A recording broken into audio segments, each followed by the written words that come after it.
Welcome back. I am so excited to bake with you today. Usually I do an intro video and have everything all clean, but we are on a time crunch today, and I decided we were going to make an afternoon snack that was really sustaining and delicious and fall themed, which I'm into right now because it's fall and it's going to be cold soon. So I said, you know what, we're going to quickly make this because it's so good and filling. It sustains you, and we have many other things to do today, so we need to eat something that's going to fill us up now because it's going to be a lot later on today that we get to eat. So I said, okay, we're going to do this real quick and pull out the camera, pull out the lights, set everything up, make sure it's tidy. So you get to make a treat with us today. This is like an afternoon snack, but a more filling afternoon snack. So I'm going to do, I don't know what to call them. Everybody calls it something else. I've done this since the girls were little, and I love it, and it translates well to freshly milled flour. I didn't have that when they were little. I wish I did, but God brings everything into your life at the time it's supposed to be there, so I'm not going to dwell on the past there. But we're going to do our pancake recipe, and we're going to dip apples in it and fry them in some butter, and it makes just a really lovely, like warm apple strudely but pancakey kind of really yummy treat that you can eat with cinnamon sugar on top. You can eat with maple syrup on top, whipped cream, whatever you want.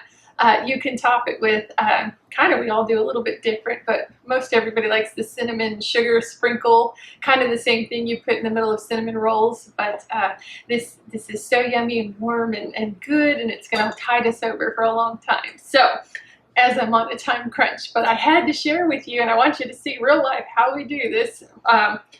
We'll get going. So there's my intro to the video, and poof, now we're baking.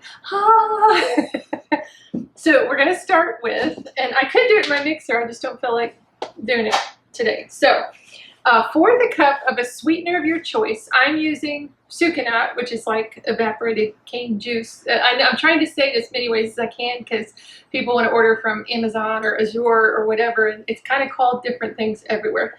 But whatever granulated sweetener of choice, a fourth a cup of sweetener. We're doing 1 tablespoon of baking powder,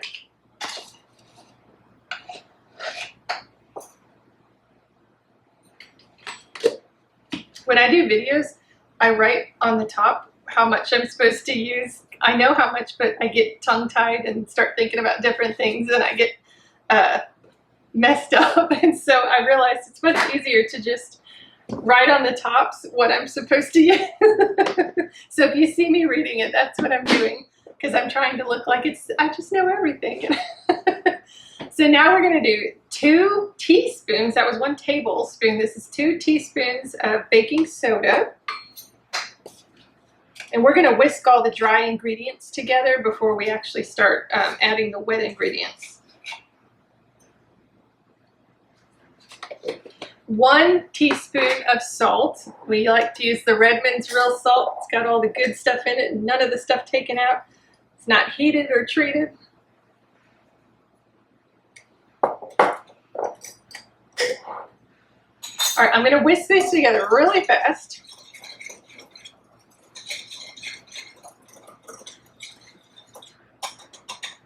Golly dang, I should have put my baking soda in a sieve or something because it's clumping together. Okay, so we're going to go, the original recipe, which is meant for regular flour, calls for 3.5 cups. I'm going to add 3 cups of flour to this, add everything else, and then at the end I make a judgment call of if I want to add more or not.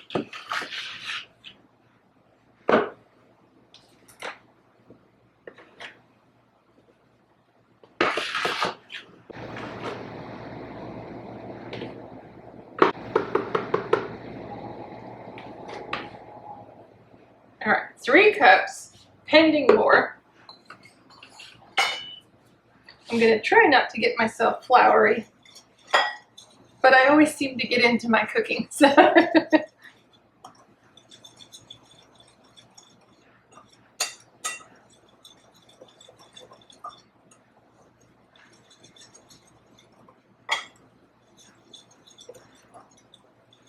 All right, now we're going to add in 2 cups of buttermilk. And if you don't happen to have buttermilk on hand, for every cup of milk you use, add 1 tablespoon of just plain distilled white vinegar. I wouldn't use apple cider vinegar. I think it would make it not the right flavor. So just, there's 2 cups here, so 2 tablespoons of just white vinegar.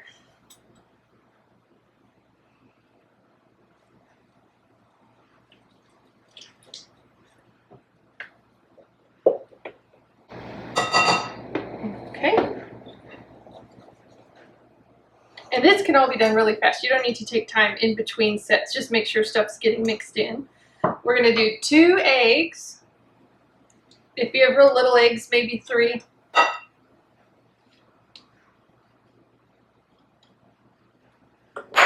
Ooh, sorry. I'm trying not to clang stuff around for the videos. I know it sounds kind of blah.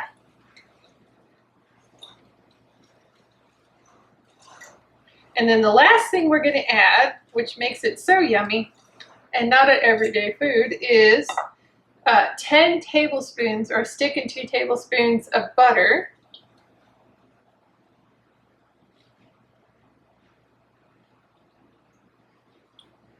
Melted butter, fully melted butter.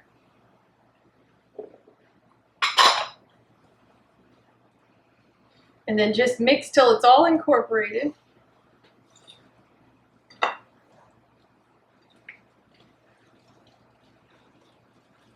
When you're making the batter, know that however thin you like your pancake batter, to do these apples justice, you need a good thick batter to really cling on to the apples. So if you like a thin batter, maybe this will make you a little uncomfortable, but the thicker it is, the better the apple bakes. If it's real thin, the pancake's going to cook really fast, and then the apple won't get as much heat, and you kind of want a really warm apple. So the thicker the better. And it coats the apple better. The thinner it is, it tends to fall off. Or if you go to flip the apple over, then you know, the pancake sticks to the pan and the apple turns over, and it you know, it makes it a little bit harder.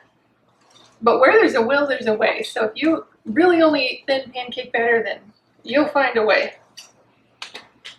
Okay, see, I put 3 cups of soft white wheat is what I used, and I think this is really good and thick. But I'm going to let it sit a minute while I get this stuff out of the way and I get our pan and everything set up. So I'll see if I want to add a little bit more or not. Okay, we've cleaned up. This is heating up as this little thing. I bought it and it doesn't work so well. So we're looking into something else I can do. So I know it's only going to cook right in the middle. So I'm trying to heat this as much as I can. So while that's heating up, I'm going to show you with 1 apple. I don't need to show you like 10 apples because it'd be redundant after a while. But I core the apple.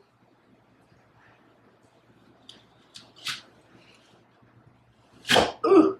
And then whenever I'm done, I always pick the apple up so I know it's completely cored. And then what I'm going to do is just slice this way. So then they're like little apple donuts kind of. And I take off the top real thin because the skin doesn't coat as easily. So you can peel your apple if you want to. I don't find a need to peel it all the way. I just don't cook the very top and bottom of it. The thinner, oh, this is an older apple. The thinner you can cut your apple, the better, because it'll cook better. But if you want a really good slice of apple, then, you know, as thick as you want. Gracious, we just bought these apples. Huh. Nothing's as good a quality as it used to be, huh?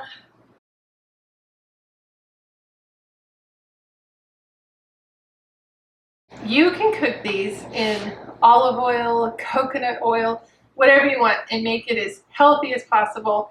For our treat, you know, we don't eat like this all the time. I show you like heavy stuff with lots of butter. These are our treats. But I'm going to use butter because it really crisps up the pancake batter. It adds good flavor. Who doesn't like butter? But please feel free to use whatever you want for oil for this. So we'll show you some overhead too. I just kind of want to start it off.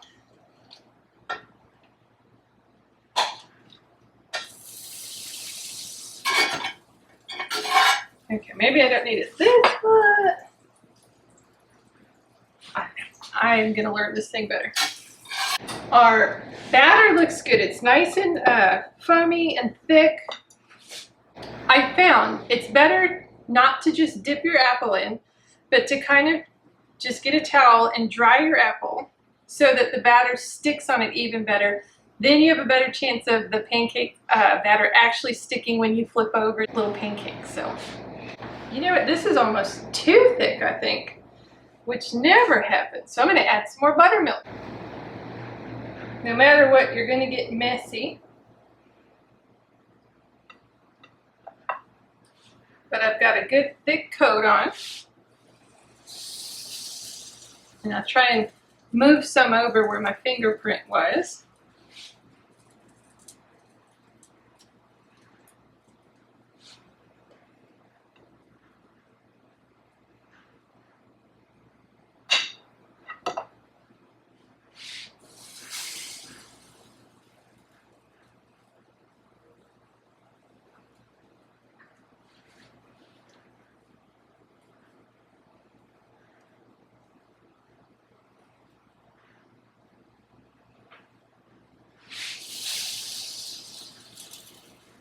All right, I've added a little bit more butter.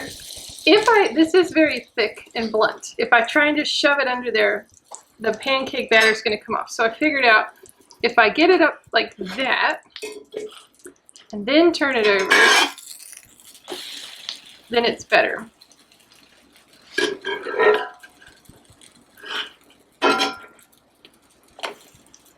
Guess I could let it go. Oh, this is... I turned it too low. Yeah.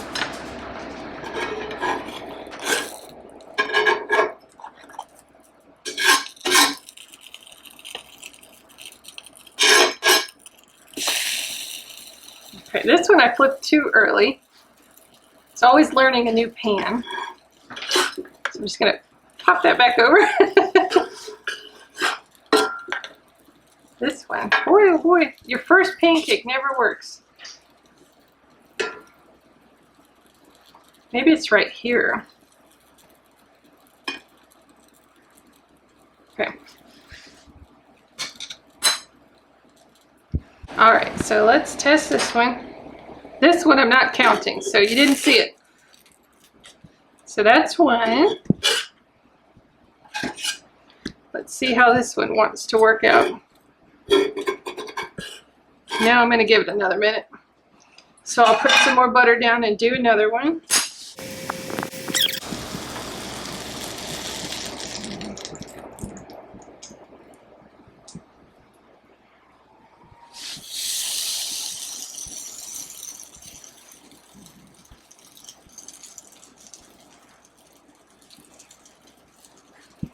All right, you don't see this one, can't see it.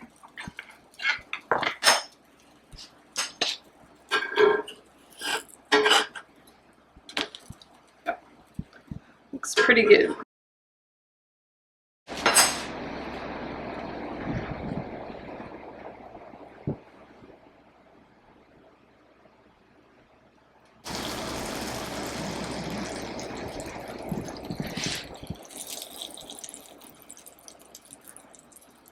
I think I can't do more than two. This is a huge pan, but the burner's like right there. Usually on my stove, I'd have a whole bunch, you know, like 1, 2, 3, 4, 5, 6 at least going.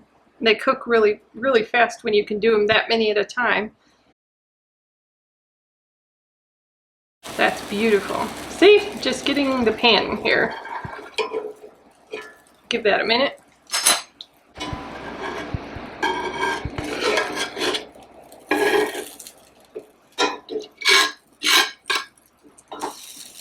Well, it doesn't cook over there, I guess. Here we go. Let's see. Yep, that's a good one. I guess the best spot to cook is right there.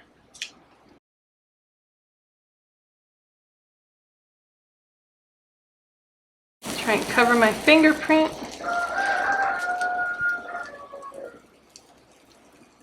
Let's see if this wants to turn. We'll just do that other side a little bit more.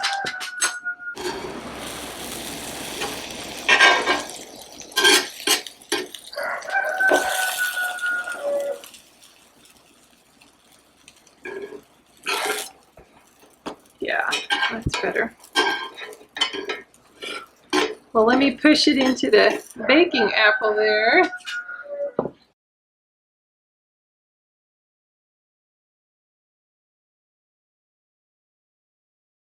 Okay, cooking on that little burner is always quite an adventure, but now we have some really good ones out of this.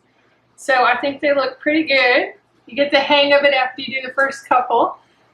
So we're going to have some taste testers here. What are you putting on yours?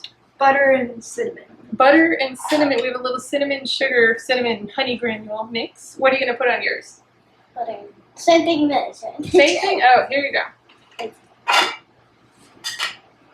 You can have it any way you like it. They're even good if you put them in the fridge, and then you can eat them later just, you know, with your hands with nothing on them. Want a knife? Oh no, Go ahead. I know we've eaten these lots, but I asked them to give their honest reaction. What do you think?